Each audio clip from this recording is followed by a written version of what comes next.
بالله من الشيطان الرجيم. بسم الله الرحمن الرحيم. الف لام میم ذلك الكتاب لا ريب فيه هدى للمتقين الذين يؤمنون بالغيب ويقيمون الصلاة ومما رزقناهم ينفقون والذين يؤمنون بما أنزل إليك وما أنزل من قبلك وبالآخرة هم يوقنون أولئك على هدى من ربهم وأولئك هم المفلحون. إن الذين كفروا سواء عليهم أأنذرتهم أم لم تنذرهم لا يؤمنون. صدق اللہ مولانا العظیم. بسم اللہ تعالیٰ کے نام سے میں آغاز کرتا ہوں جو رحمان و رحیم ہے. الف لام میم، وہ کتاب جس میں کوئی شک نہیں. وہ کیسی ہے؟ وہ کتاب جس میں کوئی شک نہیں، اللہ کے ڈر کی وجہ سے، اللہ تعالیٰ کے ڈر کی وجہ سے گناہوں سے بچنے والوں کے لیے ہدایت ہے. وہ کتاب جس میں کوئی شک نہیں، اللہ تعالیٰ کے ڈر کی وجہ سے گناہوں سے بچنے والوں کے لیے ہدایت ہے. گناہوں سے بچنے والے کیسے ہیں؟ وہ ہیں جو بن دیکھے مانتے ہیں. وہ ہیں جو بن دیکھے مانتے ہیں یا بن دیکھی چیزوں کو مانتے ہیں. وہ ہیں جو غیب کو مانتے ہیں. وَيُقِيمُونَ الصَّلَاةَ، اور نماز کو ٹھیک ٹھاک کرتے ہیں، نماز کو درست کرتے ہیں. وَمِمَّا رَزَقْنَاهُمْ يُنْفِقُونَ، اور ہماری دی ہوئی روزی میں سے کچھ نہ کچھ وہ خرچ ضرور کرتے ہیں.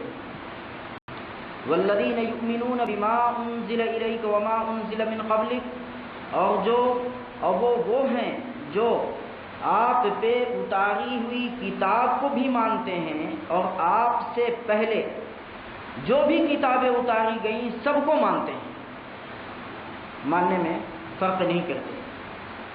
وبالآخرۃ هم یوقنون، اور خصوصاً آخرت پہ یقین رکھتے ہیں. اولئک علی ھدی من ربہم، جب یہ صفات ان کے ہیں تو یہ اپنے پروردگار کی طرف سے ہدایت کی سواری پہ سوار ہیں. اعلی، اولئک علی ھدی من ربہم، یہ وہ لوگ ہیں جو اپنے رب کی طرف سے ہدایت پر ہیں. واولئک ھم المفلحون، اور انہیں پہچان لو یہی وہ لوگ ہیں جو کامیاب ہونے والے ہیں. وَأُولَٰئِكَ هُمُ الْمُفْلِحُونَ، اور انہیں پہچان لو یہی وہ لوگ ہیں جو کامیاب ہوں گے. وہ کتاب جس میں کوئی شک نہیں، تو وہ کیسی ہے؟ فرمایا ہدی للمتقین، اللہ کے ڈر کی وجہ سے گناہوں سے بچنے والوں کے لیے ہدایت ہے. اس ترجمے کو یاد رکھیں گے انشاءاللہ. ہدی للمتقین، اللہ کے ڈر کی وجہ سے گناہوں سے بچنے والوں کے لیے ہدایت ہے. پتہ چلا کہ اللہ کے ڈر کی وجہ سے اگر گناہ سے اللہ کا ڈر نہیں ہے تو گناہ سے بچے گا نہیں بلکہ گناہ کو ٹالے گا. اللہ کا ڈر نہیں ہے، کسی مخلوق کے دیکھنے کا ڈر ہے تو گناہ سے بچے گا نہیں بلکہ گناہ کو ٹالے گا اور موقع کی تلاش میں رہے گا. جو ہی تنہائی کا موقع ملے گا وہ ظالم گناہ کر بیٹھے گا. جو ہی تنہائی کا موقع ملے گا وہ ظالم گناہ کر بیٹھے گا. اس لیے ہدی للمتقین کے ترجمے کو مد نظر رکھیں کہ اللہ تعالی کے ڈر کی وجہ سے گناہوں سے بچنے والوں کے لیے یہ ہدایت ہے، یہ قرآن. تو پتہ چلا کہ جو مخلوق کے ڈر سے گناہ سے بچتے ہیں ان کے لیے قرآن سے ہدایت نہیں ملے گی. بات سمجھ میں آ گئی نا؟ تو اللہ کے ڈر کی وجہ سے گناہوں سے بچنے والوں کے لیے ہدایت ہے. اس ڈرنے کا نام ہے تقویٰ. ڈرنے کا نام کیا ہے دوستو؟ تقویٰ. تو تقویٰ کا ایک لغوی معنی ہے، ڈکشنری میں معنی، ایک شریعت میں معنی. تقویٰ کے معنی ڈکشنری میں کیا ہیں اس کو سمجھنا ہے. وقا یقی وقایا سے بنا ہے، یہ عربی کا لفظ ہے. یہ وقا یقی وقایا، بچنا. تقویٰ کے معنی آتے ہیں ڈھال کے. تقویٰ کے معنی کیا آتے ہیں؟ ڈھال. ڈھال سمجھتے ہیں نا؟ تلوار کے وار کو روکتے ہیں جس چیز سے، اس کو ڈھال کہتے ہیں. عربی میں اس کو جنہ بھی کہتے ہیں. اتخذوا ایمانہم جنہ. جیسا کہ منافقین کے اوپر جب بھی کوئی گرفت ان کی ہوتی تھی، جب منافقین کو سزا دینے کی نوبت آتی تھی تو فوراً وہ قسم کھا لیتے تھے. اللہ تعالیٰ نے فرمایا کہ وہ قسم کو انہوں نے اپنی قسم کو ڈھال بنا لیا ہے، کہ یعنی ڈھال کو سامنے کر دیتے ہیں، اس کے پیچھے چھپ جاتے ہیں. اس کے پیچھے کیا کرتے ہیں؟ وہ چھپ جاتے ہیں. تو تقویٰ کے معنی آتے ہیں ڈھال کے. تقویٰ کے معنی آتے ہیں کیا؟ ڈھال کے. اب سوال پیدا ہوتا ہے کیا مطلب اس کا ڈھال کا؟ مطلب یہ ہے کہ جس طریقے سے دشمن کے وار سے بچنے کے لیے، تلوار سے بچنے کے لیے ڈھال کا استعمال کیا جاتا ہے، اسی طریقے سے ہمارے دو دشمن. کون؟ دو دشمن، ایک اندر کا ایک باہر کا، ایک اندرونی دشمن ایک بیرونی دشمن. اندرونی دشمن کا نام ہے نفس امارہ بالسوء. کیا نام ہے؟ نفس امارہ بالسوء، یہ نام ہے. اور بیرونی دشمن کا، باہر کا جو دشمن ہے اس کا نام ہے شیطان، شیطانی رجیم، ابلیس لعین، یہ اس کا نام ہے. ان دو دشمنوں کے حملے سے بچنے کے لیے جو ڈھال ہے اس ڈھال کا نام ہے تقویٰ. اس ڈھال کا نام کیا ہے؟ تقویٰ. اور اس کی محنت کا جو مہینہ دیا گیا ہے وہ رمضان کا مہینہ ہے. اسی لیے رمضان کے مہینے میں شیطانوں کو قید کر دیا جاتا ہے. جیسے مثال کے طور پہ فوجیوں کو، آرمی کو جو ٹریننگ دی جاتی ہے، کیوں دی جاتی ہے؟ کہ ٹریننگ کے میدان میں اس کا جوہر کھل کے سامنے نہیں آتا، بلکہ جب دشمن سے مقابلہ ہوتا ہے تب اس کا کمال ظاہر ہوتا ہے. جب دشمن سے مقابلہ ہوتا ہے تب اس کا کمال ظاہر ہوتا ہے. تو رمضان میں ہمارے آپ کے تقوی کا کمال ظاہر نہیں ہوگا. کیوں؟ اس لیے کہ دشمن کو باندھ دیا گیا ہے. دشمن کو کیا کیا گیا ہے؟ باندھ دیا گیا ہے. وسلسلت مردۃ الشیاطین. بلکہ رمضان کا مہینہ جو ہی ختم ہوگا اور شوال کا ہلال نظر آئے گا، یعنی عید الفطر کا چاند شوال کی پہلی تاریخ، اس وقت سے شیطان کھول دیا جائے گا آپ کا دشمن، اور 11 مہینے تک کھلا رہے گا. شوال سے شین تک، شوال سے شعبان تک، شین سے شین تک، من الشین الی الشین، شین سے شین تک. اور شیطان میں بھی شین ہے یا نہیں؟ شیطان میں بھی شین ہے. ہاں، وہ کھلا رہے گا. ان مہینوں میں آپ کے، ان مہینوں میں اصل میں آپ کے تقوی کو جانچا جائے گا کہ رمضان کے مہینے میں آپ کے ہاتھ میں ڈھال آیا یا نہیں آیا. اس کا امتحان رمضان میں نہیں ہوگا، بلکہ رمضان کے بعد جو مہینے ہیں ان مہینوں میں امتحان ہوگا کہ ہم متقی ہیں یا نہیں، ہم کتنے پانی میں ہیں، یہ امتحان ہوگا. بات سمجھ آ رہی؟ اسی لیے تقوی کے کیا معنی ہے دوستو؟ ڈھال کے آتے ہیں کہ ہم شیطان کے حملے سے محفوظ ہو جاویں. جیسا کہ بتایا گیا تھا کہ شہر رمضان الذی انزل فیہ القرآن ھدی للناس وبینات من الھدی والفرقان. رمضان کا مہینہ وہ مہینہ ہے جس مہینے میں قرآن نازل کیا گیا. کیوں؟ کس کے لیے؟ تمام لوگوں کے لیے ہدایت بنا کر. لیکن سوال پیدا ہوتا ہے کہ لوگوں کو ہدایت کیسے ملے گی؟ تو لوگوں کو ہدایت ملے گی تقوی کے راستے سے، یعنی متقی بننا شرط ہے. جتنا تقوی اتنی ہدایت، جتنا کم تقوی اتنی کم ہدایت. تو متقی بننا شرط ہے.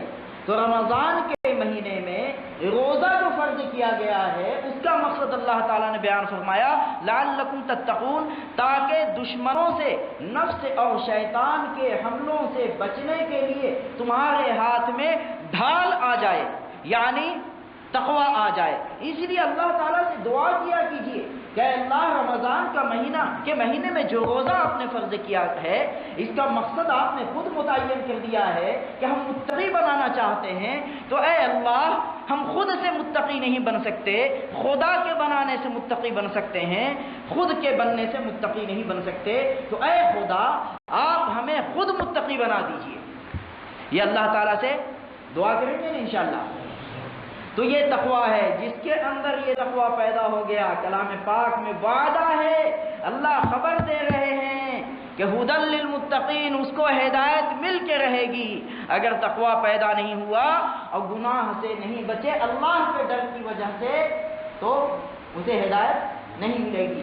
یہی وجہ ہے کہ مسلمانوں کا طبقہ بہت کثیر تعداد اس زمانے میں مسلمانوں کی موجود ہے، لیکن اس کے باوجود گناہوں سے بچنے والے بہت کم ہیں. اسی وجہ سے کلام پاک سے ہدایت حاصل کرنے والوں کی تعداد بھی بہت کم ہے.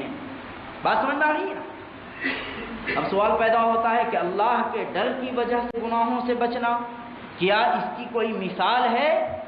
جی ہاں، اس کی مثال ہے. حضرت سیدنا یوسف علیہ السلام کے متعلق خود احسن القصص یعنی سب سے حسین قصہ، سب سے خوبصورت قصہ موجود ہے. ان کے متعلق اللہ رب العزت نے فرمایا ہے وراودته التي هو في بيتها عن نفسه وغلقت الابواب وقالت هيت لك قال معاذ الله انه ربي احسن مثواي انه لا يفلح الظالمون. یوسف علیہ السلام کو مصر کے بازار میں بیچ دیا گیا.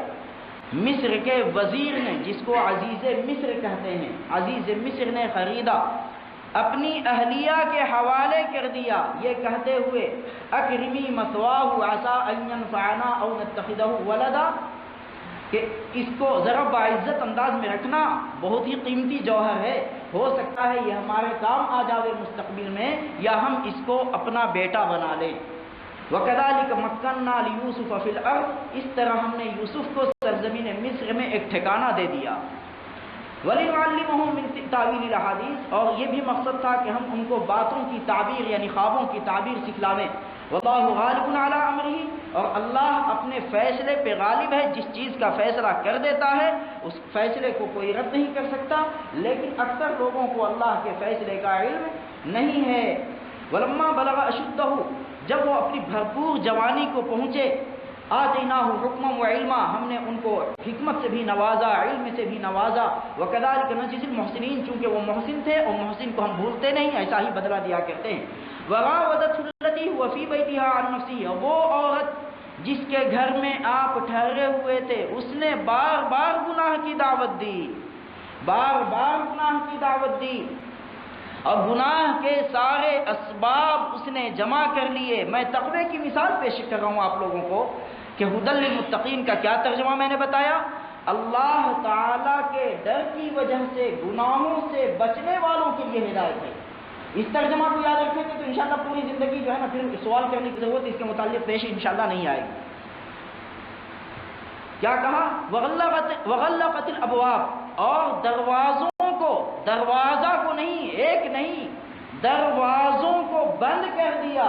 اور اغلق نہیں کہا ہے بلکہ غلق، مبالغہ کا صیغہ، یعنی لگتا ہے کہ تالے ڈال دیے کہ کوئی نہ دیکھے. جو کرتا ہے تو چھپ کے اہل جہاں سے، کوئی دیکھتا ہے تجھے آسمان سے. یعلم خائنۃ الاعین وما تخفی الصدور، وہ آنکھوں کی چوری اور سینے کے راز کو جانتا ہے. ہم کہاں سے چھپ سکتے ہیں اس سے؟ اللہ سے چھپ سکتا ہے کیا کوئی؟ وغلقت الابواب، دروازے بند کر دیے.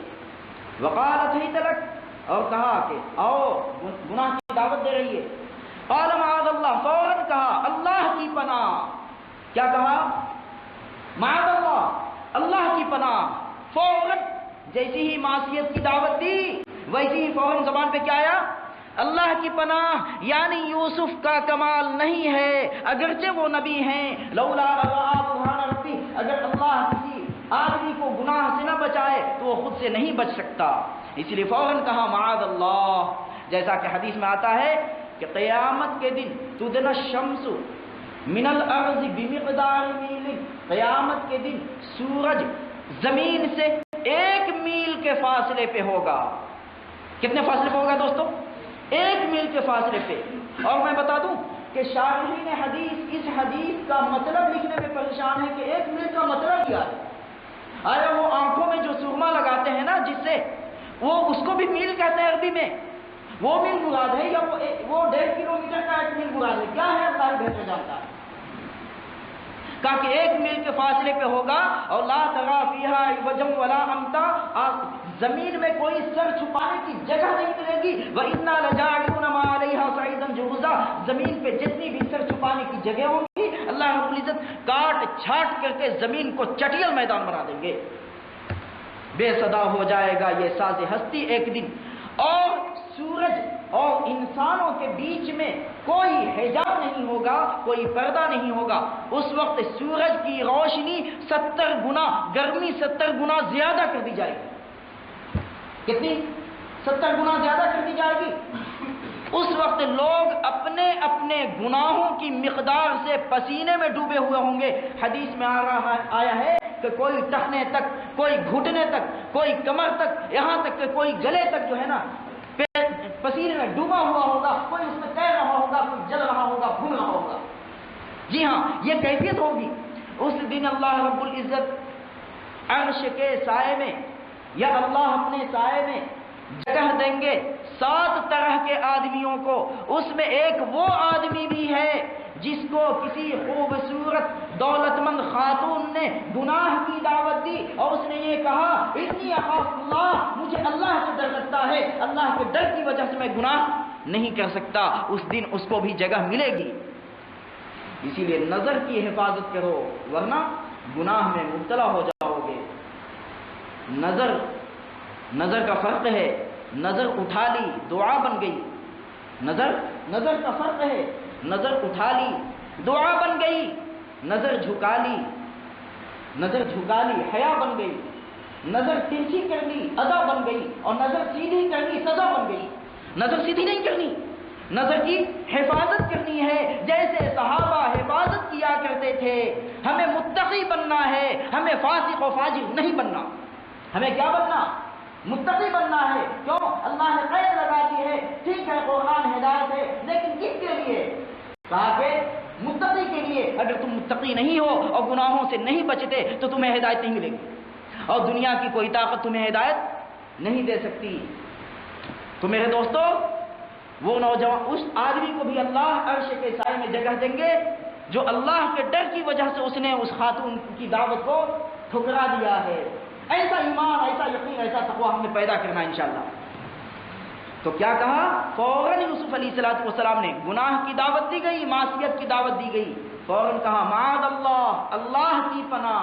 حضرت شیخ نے لکھا ہے فضائل اعمال میں، بہت آسان ہے یاروں میں معاذ اللہ کہہ دینا، بہت آسان ہے یاروں میں معاذ اللہ کہہ دینا، دوستوں میں آسان ہے معاذ اللہ، اللہ کی پناہ، اللہ کی پناہ، اللہ کی پناہ، استغفر اللہ کہہ دینا بہت آسان ہے، کیونکہ جلوت ہے نا، مجمع ہے۔ بہت آسان ہے یاروں میں معاذ اللہ کہہ دینا، بہت مشکل ہے بچ رہنا، بہت مشکل ہے بچ رہنا بادے گلگوں سے خلوت میں، تنہائی میں گناہوں سے بچ رہنا بہت مشکل ہے۔ اب آپ کہیں گے کہ خالی نصیحت ہم لوگوں کو کہیں گے، آپ علماء کے لیے ممبر پہ بیٹھ کر کے جو بیان کرتے ہیں لوگوں کو سمجھاتے ہیں کہ آپ لوگوں کے لیے کوئی نصیحت نہیں؟ ہاں، ہم لوگوں کو بھی نہیں بخشا گیا، ہم لوگوں کو بھی نصیحت کی گئی ہے۔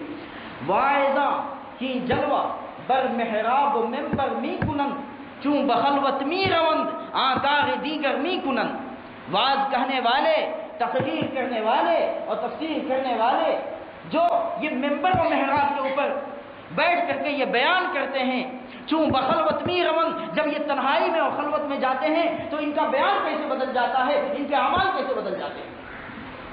واعظاں کی جلوہ بر محراب و ممبر می کنند، چون بخلوت می روند آکار دیگر می کنند۔ مشکل دارم ز دانشمند مجلس باز پرس، توبہ فرمایا چرا توبہ کمتر می کنند۔ مجھے ایک سوال ہے مشکل دارم، مجھے ایک مشکل، ایک اشکال درپیش ہے۔ ز دانشمند مجلس باز پرس، مجلس میں جو عقل مند آدمی بیٹھا ہوا ہے اس سے تم پوچھو ذرا، توبہ فرمایا چرا توبہ کمتر می کنند، کہ توبہ کا حکم دینے والے خود توبہ کیوں نہیں کرتے؟ توبہ کا حکم دینے والے خود توبہ کیوں نہیں کرتے؟ اس لیے میرے لیے بھی دعا کیجیے، علماء کے لیے بھی دعا کیجیے، حفاظ کے لیے دعا کیجیے، ائمہ کے لیے دعا کیجیے کہ یہ بھی توبہ کریں۔ یہ ساری دنیا سے توبہ کرائیں اور خود توبہ نہ کریں، یہ ساری دنیا کو متقی بننے کی دعوت دیں اور خود متقی نہ بنیں۔ اس لیے میرے دوستو، تنہائی کے موقع پہ اللہ کے ڈر کی وجہ سے گناہ سے بچنے کا نام ہے تقویٰ۔ قال معاذ اللہ کہا کہ اللہ کی پناہ انہ ربی احسن مثوایا، وہ تو میرا رب ہے، اس نے مجھے بہتر ٹھکانہ دیا ہے اور میں گناہ کر کے ظالم بننا نہیں چاہتا۔ وَلَقَدْ هَمَّتْ بِهِ، اس نے امرأۃ العزیز نے، عزیز مصر کی بیوی نے گناہ کا مکمل ارادہ کر لیا، منصوبہ بنا لیا۔ وَهَمَّ بِهَا لَوْلَا أَن رَأَىٰ بُرْهَانَ رَبِّهِ، اگر اللہ کے برہان کو یوسف علیہ السلام نہیں دیکھتے تو یہ بھی گناہ کر بیٹھتے۔ كَذَلِكَ لِنَصْرِفَ عَنْهُ السُّوءَ وَالْفَحْشَاءَ، لیکن ہمارے انہم من عبادنا المخلصین، ہمارے مخلصین بندے میں سے تھے، مخلصین نہیں، مخلص نہیں، مخلص لام کے زبر کے ساتھ، کیا کہا؟ مخلص یعنی معصوم تھے، وہ آئیڈیل و نمونہ بن کے آتے ہیں، آئیڈیل و نمونہ بن کے آتے ہیں۔ ناممکن ہے کہ ان سے گناہ ہو جاوے، ناممکن ہے کہ ان سے گناہ ہو جاوے، اللہ نے ان کو بچا لیا۔ مگر ساتھ ساتھ یہ قانون بھی یوسف علیہ السلام نے پیش کر دیا ہے کہ جو بھی اللہ کے ڈر کی وجہ سے گناہ سے بچنا چاہے گا تو اللہ اس کو گناہ سے بچانے کے لیے اللہ کا وعدہ ہے۔ اس لیے ہم لوگ ارادہ کریں، ہمت کریں انشاءاللہ کہ کبھی بھی اندر کے دشمن اور باہر کے دشمن سے مقابلہ کریں گے اور ان کے کہنے میں نہیں آئیں گے۔ ہم اللہ کے غلام ہیں، ہم شیطان کے غلام نہیں ہیں اور ہم نفس کے غلام نہیں ہیں۔ تو یہی بتایا گیا ہے ہدی للمتقین، کہ متقیوں کے لیے ہدایت ہے، اللہ کے ڈر کی وجہ سے گناہ سے بچنے والوں کے لیے ہدایت ہے۔ اب سوال پیدا ہوتا ہے کہ ہم گناہ سے بچے تو ہمیں کیا ملا؟ جی دنیا کے بادشاہوں کی طرح نہیں، تو پہلے زمانے میں ظالم بادشاہ ہوتے تھے نا، اور شخصی حکومت کا معاملہ ہوتا تھا، اور یہ جمہوری نظام بھی موجودہ دور میں جو نظام ہے نا، یہ بھی گھٹیا نظام ہے۔ یہ کوئی نظام ہے کہ سارے لوگ مل کر کے ووٹ دے رہے ہیں اور پھر جو ہے اس کو ووٹ کا نظام نہیں، اسلام مذہب میں شورائی نظام ہے۔ ارباب حل و عقد ہوں گے، ارباب دانش و بینش ہوں گے، ان کے انتخاب سے، ان کے فیصلے سے اہل اللہ وجود میں آئیں گے، عمر بن عبدالعزیز وجود میں آئیں گے اور ان سے عالمگیر وجود میں آئیں گے۔ تو پہلے زمانے میں ایسے ظالم بادشاہ ہوتے تھے جو خدمت کراتے تھے مگر خدمت کی مزدوری نہیں دیتے تھے۔ اللہ رب العزت کہتے ہیں ایسا نہیں، تم محنت کرو گے، تقوی اختیار کرو گے اور مصیبت آئے گی تو اس تقوی کی برکت سے ہم تم کو مصیبت سے نجات دے دیں گے۔ تو ہدایت کا تعلق معصیت سے نہیں ہے، ہدایت کا تعلق تقوی سے ہے۔ تقوی ہے تو ہدایت ملے گی اور نہیں ہے تو ہدایت نہیں ملے گی۔ اگر تقوی نہیں ہے، معصیت ہے تو ہدایت نہیں۔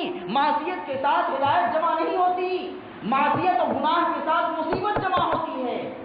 کیا جمع ہوتی ہے؟ مصیبت جمع ہوتی ہے۔ کلام پاک نے کہا وما اصابکم من مصیبت فبما کسبت ایدیکم ویعفو عن کثیر، جو بھی تم نافرمانی کرتے ہو، جو تم گناہ کرتے ہو، سمجھتے ہو کہ اس کا کوئی وبال نہیں تمہیں ملتا، کوئی سزا نہیں ملتی، نہیں، سب سے بھاری سزا یہ ہے کہ میں ناراض ہو جاتا ہوں اور اس کے بعد مصیبتیں تم پہ آتی ہیں۔ لوگ کہتے ہیں نا کہ جی حضرت ہم نے کون سا گناہ کر دیا کہ جس کی وجہ سے مصیبت آ رہی ہے؟ پتہ نہیں کیا کیا گناہ تم سے ہو رہے ہیں انجانے میں اور اس کی وجہ سے مصیبت آ رہی ہے۔ اللہ فرماتے ہیں یہ تو قلیل ہے، ویعفو عن کثیر، بہت سارے گناہوں کو اللہ معاف کر دیتے ہیں۔ فرمایا وَلَوْ يُؤَاخِذُ اللَّهُ النَّاسَ بِمَا كَسَبُوا مَا تَرَكَ عَلَىٰ ظَهْرِهَا مِن دَابَّةٍ وَلَٰكِن يُؤَخِّرُهُمْ إِلَىٰ أَجَلٍ مُّسَمًّى، اگر اللہ تمہارے گناہ پہ اور تمہاری معصیت پہ اگر مصیبت دینے پہ آ جاوے، اگر اللہ تمہاری معصیت یعنی گناہ پہ مصیبت دینے پہ آ جاوے تو وہ زمین پہ ایک بھی جانور کو بچنے نہ دے، سب کو ملیا بیٹھ کر دے۔ مفسرین نے لکھا ہے کہ گناہ آدمی نے کیا ہے، جانور کو سزا کیوں مل رہی ہے؟ مارے گھٹنا پھوٹے سر والی بات ہو رہی ہے۔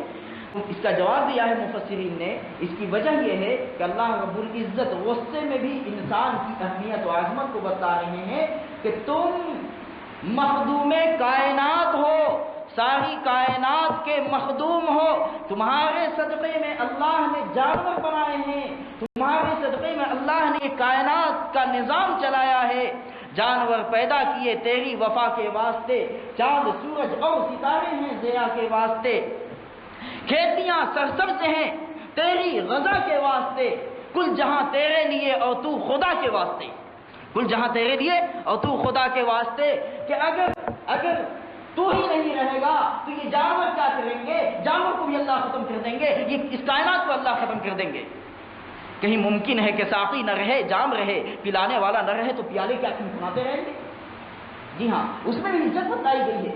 تو معصیت مصیبت کو لے کے آتی ہے، معصیت کے ساتھ ہدایت جمع نہیں ہو سکتی، تو ہدایت کس کے ساتھ جمع ہوگی؟ تقوی کے ساتھ جمع ہوگی۔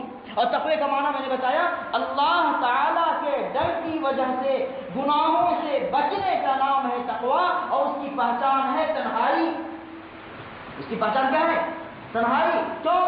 مجمع میں گناہ کو ٹال دے گا اور تنہائی میں گناہ کر بیٹھے گا، اسی لیے تنہائی پہچان ہے۔ اب تنہائی میں جا کر کے دیکھ لیجئے ہم متقی رہتے ہیں یا نہیں، ہم کتنے پانی میں، یا اکیلے جا کر کے مراقبہ کر لیں گے نا تو پتہ چل جائے گا۔ تو اللہ فرما رہے ہیں کہ جی ہاں، تم اگر متقی بن جاؤ گے تو ہم تمہیں بیکار نہیں رکھیں گے۔ ان اللہ مع الذین اتقوا والذین هم محسنون، بلکہ ہم متقی کے ساتھ ہو جائیں گے۔ جہاں متقی جائے گا وہی اللہ ہوگا، جہاں متقی جائے گا وہی اللہ ہوگا۔ کیوں؟ اس لیے کہ تقوی نے اس کو ولی بنا دیا۔ تقوی نے کیا بنایا؟ اس کو ولی بنایا۔ ان اولیاءہ الا المتقون، ولایت کی بنیاد تقوی پہ رکھی گئی ہے، اور جب تقوی کی وجہ سے وہ ولی بن گیا تو ولی کیا ہوتا ہے؟ اللہ کا دوست ہوتا ہے۔ ولی کیا ہوتا ہے دوستو؟ اللہ کا دوست ہوتا ہے۔ الا ان اولیاء اللہ لا خوف علیہم ولا هم يحزنون الذین آمنوا وكانوا يتقون، اللہ کے ولیوں کو کوئی خوف نہیں ہے، اللہ کے ولیوں کو کوئی غم نہیں ہے۔ کیوں؟ اس لیے کہ مومن ہیں، متقی ہیں وہ۔ تو الحمدللہ مومن تو سب بیٹھے ہیں، مگر متقی بننے میں کسر ہے۔ الایمان عریان ولباس التقوی، ایمان ننگا ہے اور اس کے لباس تقوی ہے۔ الایمان عریان ولباس التقوی، شریف بھائی سمجھ رہے ہیں؟ الایمان عریان ولباس التقوی، ایمان ننگا ہے اور اس کا لباس تقوی ہے۔ متقی ہمیں بننا، اپنے ایمان کو ننگا رکھیں گے کیا، یا اس کو لباس پہنائیں گے؟ تقوی کا لباس پہنائیں گے۔ تو جب مومن ہیں الحمدللہ، مومن بھی پہ ایمان ہے، اور کل ایمان کی تفصیل آپ کے سامنے اگر اللہ نے چاہا تو آ جائے گی انشاءاللہ۔ تو تقوی کہ ہم مومن ہیں مگر متقی بننے میں کسر ہے۔ اگر ہم متقی بن جائیں گے تو فوراً کیا بنیں گے؟ ولی بنیں گے، اور ولی بنیں گے تو کیا انعام ملے گا؟ لا خوف علیہم ولا هم يحزنون۔ اور حدیث قدسی ہے، من عاد لی ولیا فقد آذنته بالحرب، جو میرے ولی سے دشمنی کرے اس کو میں جنگ کا الٹیمیٹم دیتا ہوں۔ حدیث میں آتا ہے کہ اللہ کے ولیوں کو جو ستاتا ہے، اللہ کے ولیوں کو جو ستاتا ہے تو شیر کو کہ بچے کو جو ستاتا ہے تو شیر کو اتنا غصہ نہیں آتا، بچے کے ستانے کی بنیاد پر شیرنی کو اتنا غصہ نہیں آتا، بچے کے ستانے کی بنیاد پر جتنا غصہ اللہ کو آتا ہے کہ اللہ کے ولیوں کو کوئی ستاتا ہے۔ اللہ رب العزت سے براہ راست اعلان جنگ کر رہا ہے، وہ من عاد لی ولیا فقد آذنته بالحرب، جو میرے ولی سے دشمنی کرے اس کو میں جنگ کا الٹیمیٹم دیتا ہوں۔ اس لیے خدا کا جس کے اندر تقوی دیکھو، خدا کا کبھی اس کو ستانے کی کوشش مت کرنا، ورنہ برباد ہو جاؤ گے، ہمیں کہیں پناہ نہیں ملے گی۔ کیوں؟ اس لیے کہ براہ راست اللہ جنگ کا اعلان کر رہے ہیں۔ من عاد لی ولیا فقد آذنته بالحرب۔ حضرت مجدد الفسانی رحمۃ اللہ علیہ کے والد شیخ احمد سرہندی کے والد شیخ عبدالاحد رحمۃ اللہ علیہ تشریف لے جا رہے تھے۔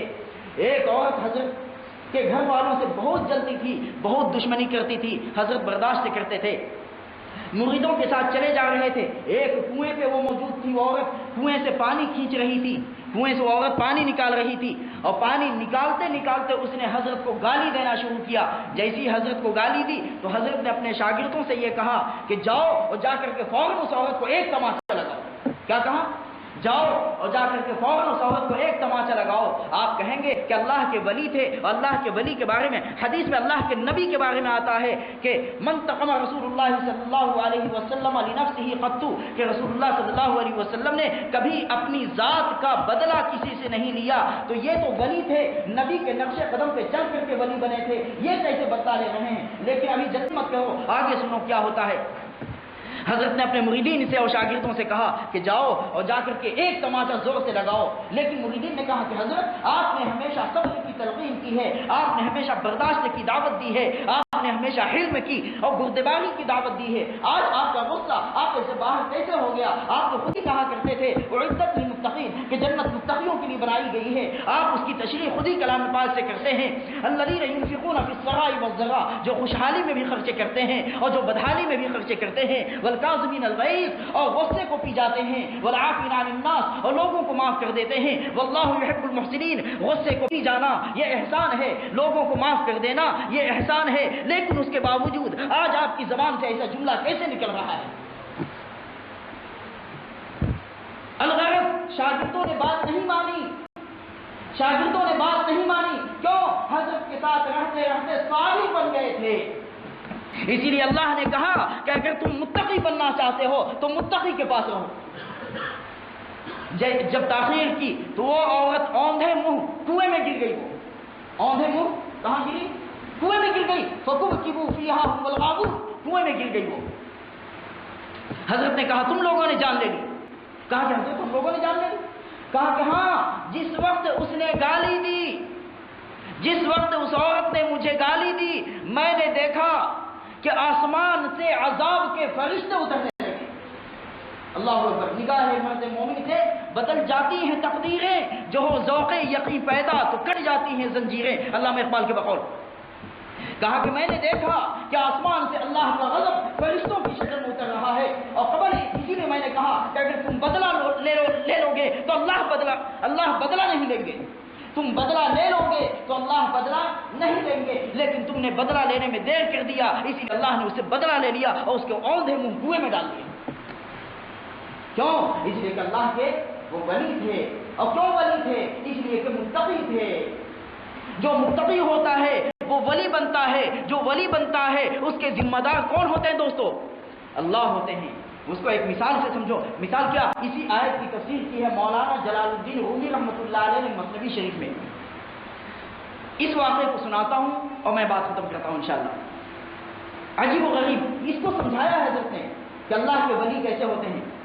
حضرت نے فرمایا کہ ایک قافلہ چلا جا رہا تھا. اس قافلے میں ایک دانشور بھی موجود تھا, ایک نیک آدمی موجود تھا. چلتے چلتے توشے سفر ختم ہو گیا, زادے راہ ختم ہو گیا. جو کھانا پینا ساتھ میں لے کے چلے تھے, کھانے کا سامان, وہ ختم ہو گیا. بھوک سے پریشان ہیں.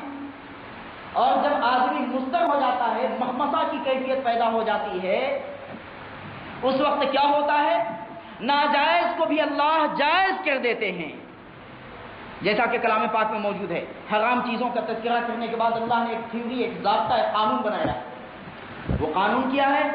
کہا کہ لیکن کوئی مخمصہ یعنی انتہائی بھوک کی حالت میں چلا جاوے, جب جان پہ بن آوے تو یہ ناجائز چیزیں کچھ دیر کے لیے اس کے لیے جائز ہو جاتی ہیں. یہ کیفیت پیدا ہو گئی. لیکن اس عقل مند نے کہا, سامنے ہاتھی کے بچے کھیل رہے تھے, ہاتھی کے بچوں کو دیکھا تو طبیعت للچانے لگی کہ یہ تو حرام ہے, لیکن چلو وقتی طور سے گنجائش ہے. لیکن اس آدمی نے سمجھایا کہ دیکھو, اگر ہاتھی کے بچوں کو تم نے ستایا, اس کو بھون کر کے کباب بنا کر کے کھایا, تو ہاتھی تمہیں نہیں بخشے گا, ہاتھی تمہیں نہیں بخشے گا. لیکن ان لوگوں نے نصیحت نہیں مانی. اس آدمی نے کیا کیا کہ نصیحت کرنے کے بعد ان لوگوں سے الگ ہو گیا. کیوں؟ اس لیے کہ ریاض الصالحین میں امام نووی رحمۃ اللہ علیہ نے یہ حدیث نقل کی ہے. امام نووی رحمۃ اللہ علیہ نے ریاض الصالحین میں یہ حدیث نقل کی ہے بنی اسرائیل کے متعلق کہ ایک دوسرے آدمی کو گناہ کرتے ہوئے دیکھتے تھے, گناہ سے روکتے تھے, لیکن الگ نہیں ہوتے تھے, انہی کے ساتھ اٹھنا بیٹھنا ہوتا تھا. کلام پاک میں آیت نازل ہوئی ہے ان کے بارے میں, لعن الذین کفروا من بنی اسرائیل علی لسان داؤد وعیسی ابن مریم ذلک بما عصوا وکانوا یعتدون کانوا لا یتناہون عن منکر فعلوہ لبئس ما کانوا یفعلون. وہ کیا بنے؟ ملعون ہو گئے. اللہ نے ان کے دل کو بھی ویسا ہی بنا دیا. پتا چلا کہ دو باتیں ہیں, ایک تو گناہ سے روکو, نصیحت کرو, اور دوسری عزلت, الگ ہو جاؤ گناہگار سے, ورنہ ایک بکریا جھان چائے سب بکریا مار کھائے, سب پہ آفت آئے گی. کلام پاک کی آیت بتا رہی ہے واتقوا فتنۃ لا تصیبن الذین ظلموا منکم خاصہ, واتقوا فتنۃ لا تصیبن الذین ظلموا منکم خاصہ اس فتنے سے بچو کہ تم میں سے صرف ظالم ہی کو نہیں لپیٹ میں لے گا بلکہ جنہوں نے ظالموں کا ساتھ دیا ہے یعنی رہنے کے اعتبار سے وہ بھی لپیٹ میں آ جائیں گے۔